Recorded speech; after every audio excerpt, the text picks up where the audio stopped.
menjadikan kita memiliki sesuatu yang dimiliki orang lain tetapi kita tidak punya. Nah itu namanya iri. Tapi iri ini juga ada hal yang diperbolehkan. Misalnya kita iri dengan seseorang yang ibadahnya kuat, kita iri dengan seseorang yang belajarnya tekun yang lain. Nah itu justru lebih bagus karena memotivasi kita untuk terus beristiqomah dan juga berada pada jalan yang benar.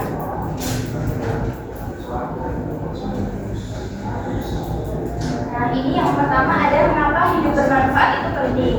Yang pertama ada tujuan hidup adalah memberi kebaikan bukan hanya menerima. Dalam hidup kita tidak hanya sebanyak-banyak yang mengumpulkan sesuatu untuk diri kita sendiri. Ada kalanya kita meluangkan waktu, tenaga ataupun yang lainnya untuk membantu seseorang. Kemudian yang kedua ada sifat-sifat buruk dapat merusak hati keluarga kita.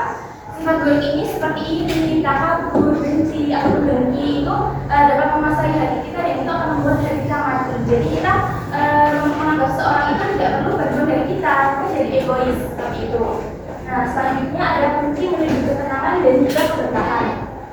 Maksudnya hidup yang tenang itu adalah hidup dengan jalan kita masing-masing. Kita tidak perlu mendapatkan validasi atau pujian dari orang lain seperti dia. Kita beribadah hanya untuk mendapatkan pujian dari orang lain, tidak semata-mata karena Allah.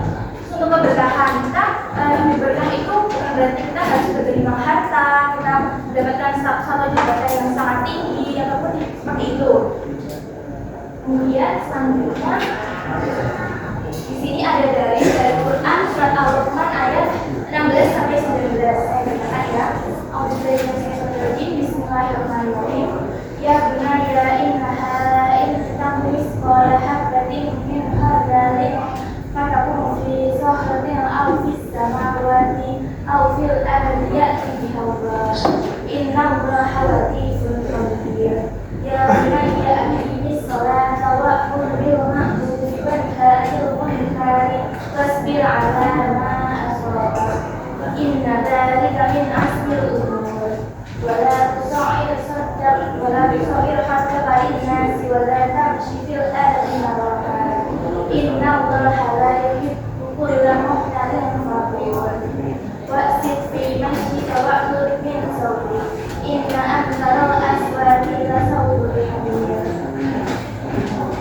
selanjutnya di sini ada terjemahannya. Ada yang berani membacakan ayat 16 teman-teman? Bacakan sini. Atau masih ayat 7? Ayat 16 dibaca. Makasih Pak. Wahai anakku, sungguh jika ada suatu perbuatan seberat biji sawi dan berada di dalam batu atau di langit atau di dalam bumi, niscaya Allah akan memberinya balasan. Sungguhnya Allah Maha Halus, Maha Teliti. Ya, terima kasih. Kemudian yang ke-17 ada yang membacakan dari cowok mungkin? Ya. Yang keras. Iya. Wahai anakku, laksanakanlah sholat dan sunnah.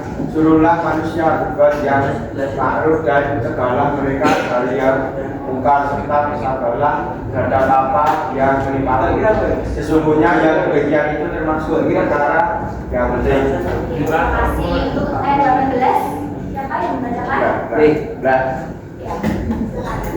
Dan janganlah kau memalingkan mata dari manusia, karena sokong dan janganlah berjalan di bumi dengan angkuh. Sesungguhnya Allah tidak menyukai setiap orang yang sombong, tapi membanggakan diri. Ya, terima kasih. Yang terakhir yang 19 ada yang membacakan? Jadi perempuan mungkin?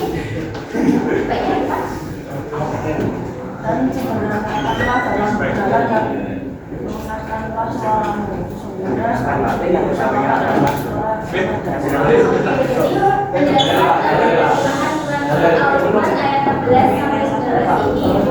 ayat 16 yaitu mengajarkan kita tentang ketakutan ataupun iman. Jadi ada perbuatan kita sekecil apa meskipun seberat biji sawi itu dapat kita tidak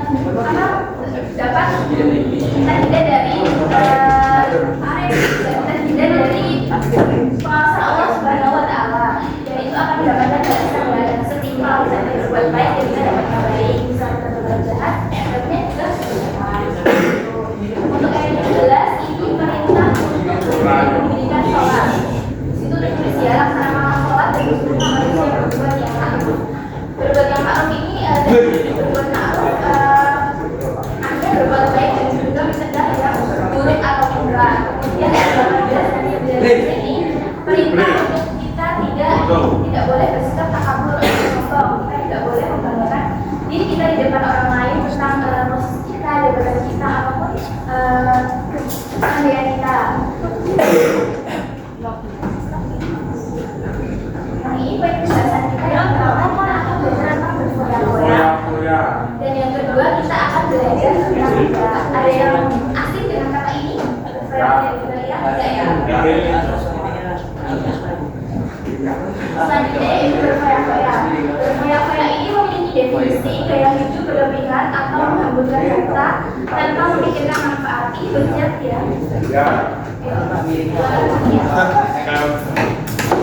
Nah, berfoya-foya ini tidak hanya menghamburkan atau gaya hidup yang berlebihan, tapi kita juga tidak memikirkan di mana manfaat kita mendapatkan harta atau harta tersebut. Kita hanya berpikir bahwa kita punya harta yang banyak dan kita bisa menanggung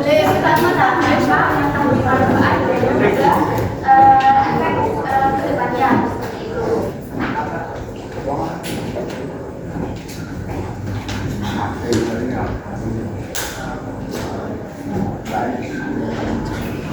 Definisi tulis tak?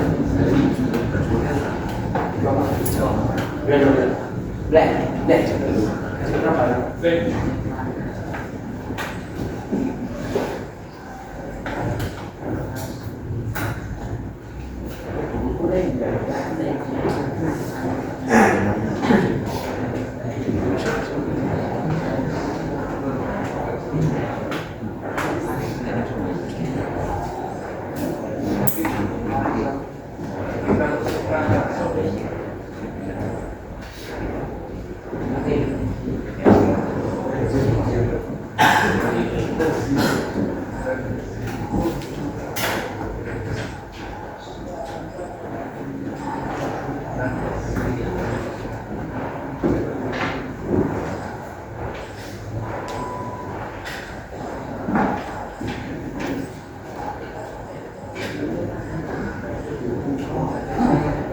Sudah?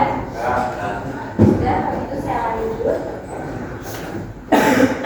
Yang selanjutnya ada dampak dari berfoya-foya. Jadi berfoya-foya ini kan masuk dari akhlak ya, otomatis dia juga memiliki dampak buruk ataupun madorot. Yang pertama yaitu terlalu sibuk mengurusi kebahagiaan duniawi sehingga melalaikan akhirat. Di kehidupan yang semu ini kita justru menghabiskan uang atau harta untuk amal hanya untuk mendapat validasi dari seseorang. Jadi kita tidak mengurusi, jadi kita malah menggagas sesuatu yang semu yaitu dunia.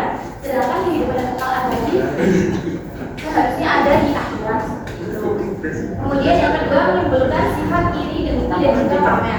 Orang yang berfoya-foya ini akan memiliki sifat iri dengki karena kita merasa kenapa ya orang itu mendapatkan harta ataupun kepunyaan yang bermegah-megahan sekarang aku tidak punya. Jadi seperti itu. Jadi dia rasanya kok iri dengki ingin memiliki.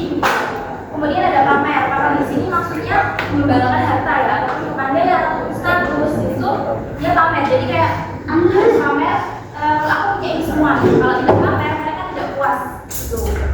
Selanjutnya dapat memicu frustasi apabila hartanya habis. Nah, seorang yang bergantung pada harta, apabila hartanya sudah habis itu akan merasa sangat sedih karena kebahagiaan mereka itu tergantung pada harta. Jika hartanya habis, maka habis juga kebahagiaan mereka. Gitu ya.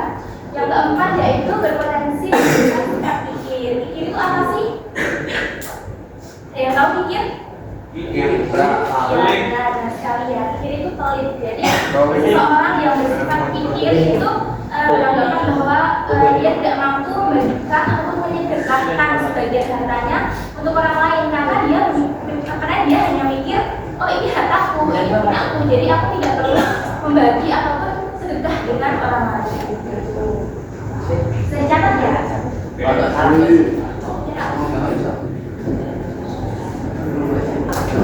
Oke, nanti yang belum bisa lihat teman sebelahnya ya. Oke, saya lanjut.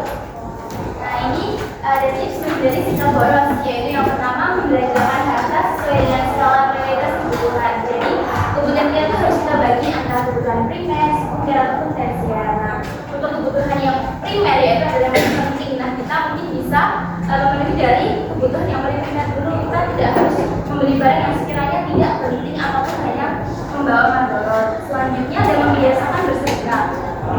Dari bersedekah ini kita dapat berpikir bahwa harta yang kita sedekahkan ini justru malah lebih berkah dan juga anjuran dalam Islam yaitu bersedekah itu wajib. Selanjutnya ada bergaya hidup sederhana dan juga selalu bersyukur. Orang yang selalu bergaya hidup sederhana dia akan lebih tenang hidupnya. Dia tidak akan merasa bahwa aku tidak punya kelebihan dari orang lain. Tidak ya. Selanjutnya ada bersyukur. Jadi kita selalu bersyukur, berterima kasih pada Allah Subhanahu wa Ta'ala yang telah melimpahkan nikmat kepada kita semua. Jadi kita tidak hanya sedih dan juga mengurung diri. Kenapa ya aku tidak dapat suatu hal atau kebahagiaan yang dimiliki orang lain, sedangkan orang itu dapat mudah itu. Nah untuk sikap tercela yang selanjutnya kita akan membahas tentang ria secara bahasa berarti menampakkan atau memperlihatkan. Jadi secara istilah, ria yaitu melakukan ibadah dengan niat supaya mendapat pujian atau penghargaan dari orang lain. Orang yang ria ini sebetulnya niatnya baik ya, dia melakukan amalan baik, tetapi untuk mendapatkan pujian, dia validasi benar sekali. Jadi kalau dia tidak mendapatkan validasi, dia akan merasa kurang. Kenapa ya aku gak dihargai gitu loh? Padahal aku sudah misalnya melakukan ibadah kayak misal kita melakukan ibadah haji. Haji kan untuk ibadah rukun Islam yang kelima. Jadi itu menyempurnakan agama Islam. Jadi mungkin orangnya itu berpikir kenapa sih aku sudah haji mahal-mahal berangkat ke sana tapi tidak ada pujiannya ya haji. Jadi harusnya saya dipuji dong karena saya sudah mendapatkan gelar haji ataupun dan lain sebagainya. Jadi yaitu intinya rasanya dipuji sama seseorang. Nah ini ada dampak dari bersikap ria, yaitu yang pertama ada menghilangkan pahala. Jadi ibadah yang kita lakukan itu kita tidak sesuai dengan apa yang kita maaf enggak itu.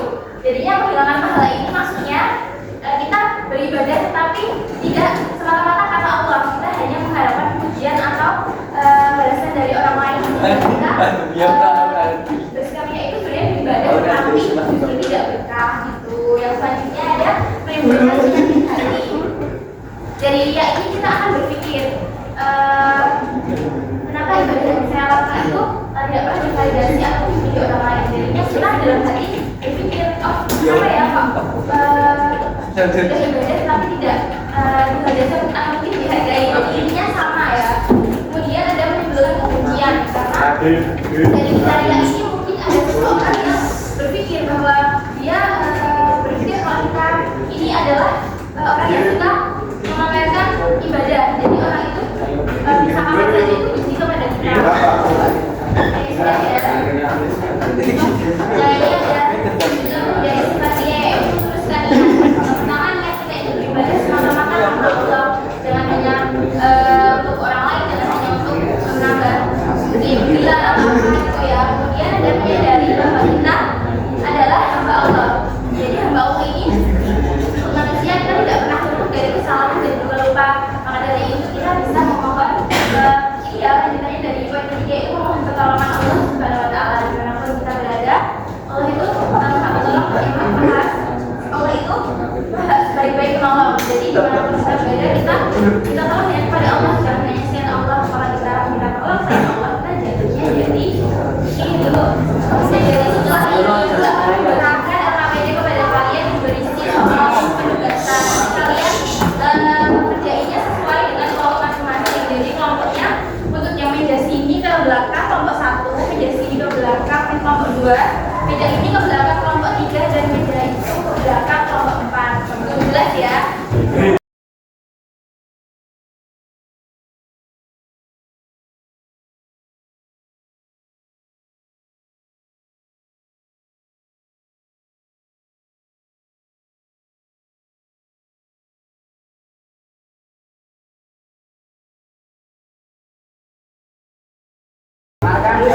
Jadi nanti setiap kelompok mewakilkan 2 orang yang maju di depan.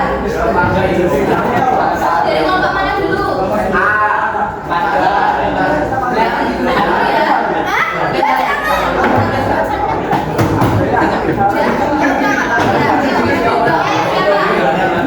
Siapa ya?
Akan durang mas.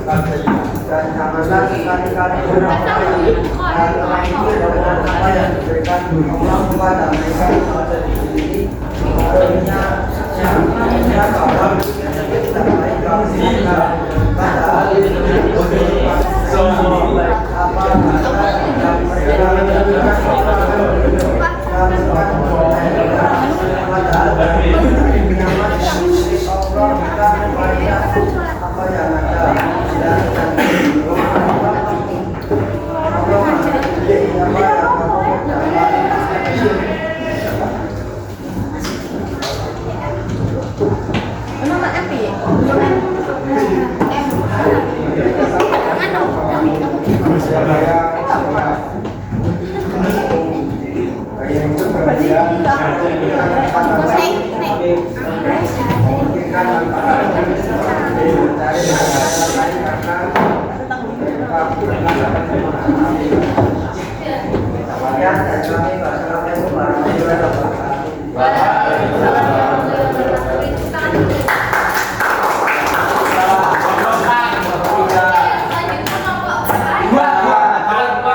Tiga. Ya, Pak. Artis ini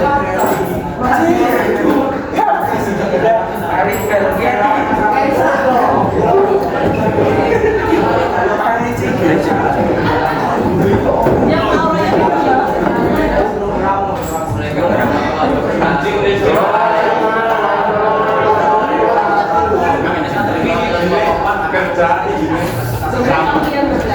Pertama-tama saya akan memberikan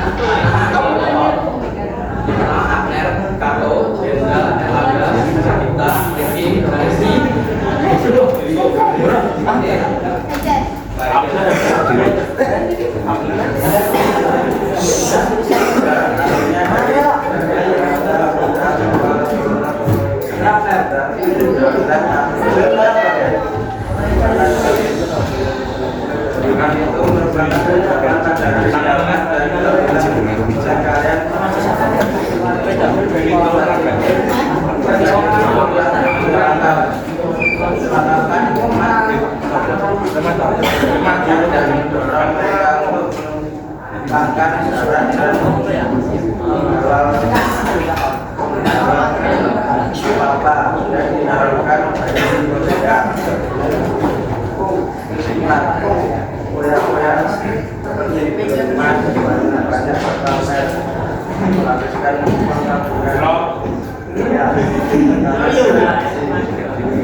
Terima kasih.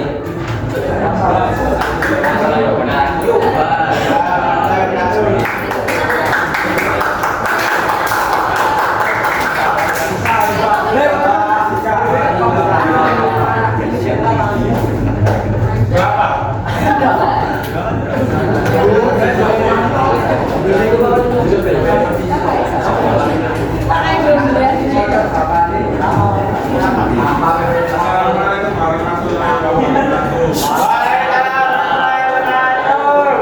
Di sini saya akan membacakan kelompok 2 yang berisi Emandra, Gabriel, Kori, Galih, Jagat, Rio, Kandong, dan itu.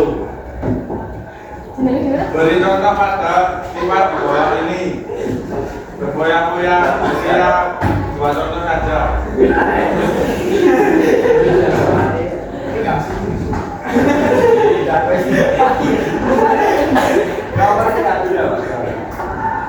Dari Kabir bin Abdullah RA Bapak Rasulullah Subhanahu wa Ta'ala.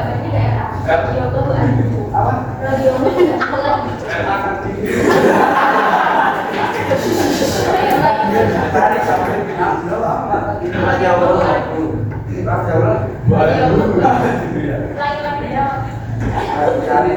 Kabir bin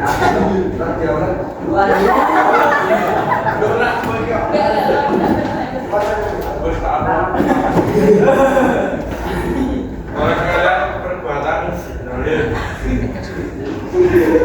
Karena kezaliman itu merupakan kegelapan terakhir hari kiamat, dan jauhilah oleh kalian sifat kikir, karena kikir telah mencelakakan rumah sebelum kalian yang mendorong mereka untuk menumpahkan darah dan menghalalkan apa yang dilakukan mereka. Hadis riwayat Muslim.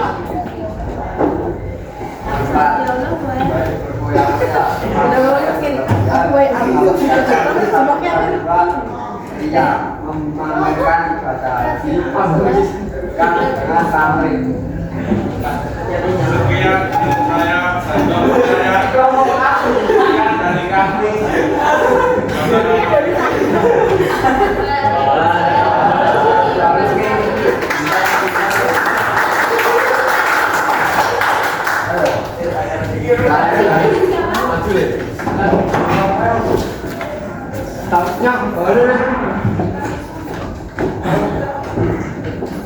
Assalamualaikum warahmatullahi wabarakatuh.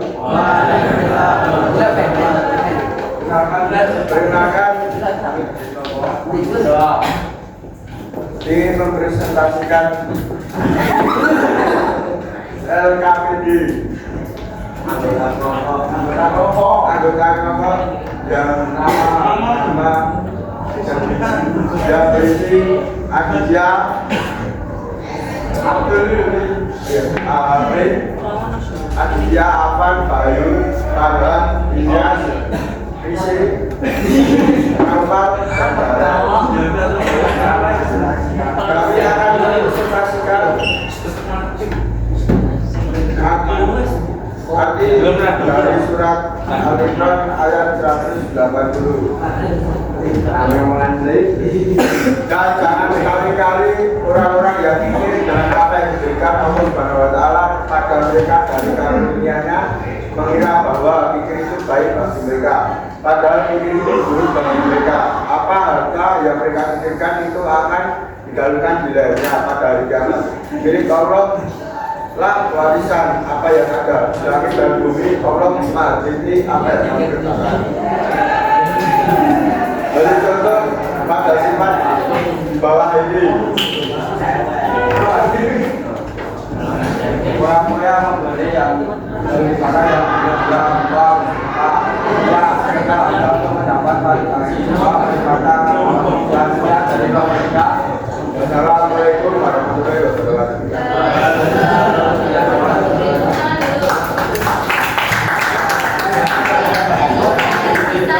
Dari kelompok 1 sampai kelompok 14 hal yang sama yaitu tinggi ya, tinggi maksudnya apa? Mungkin mereka cari tinggi adalah perbuatan yang baik, padahal tidak. Mungkin akan membawa kita pada kesengsaraan itu. Sampai sini ada yang ingin ditanyakan? Oke, sudah jelas ya. Mungkin kalau sudah jelas, cukup sekian pembelajaran kita hari ini. Apabila dari saya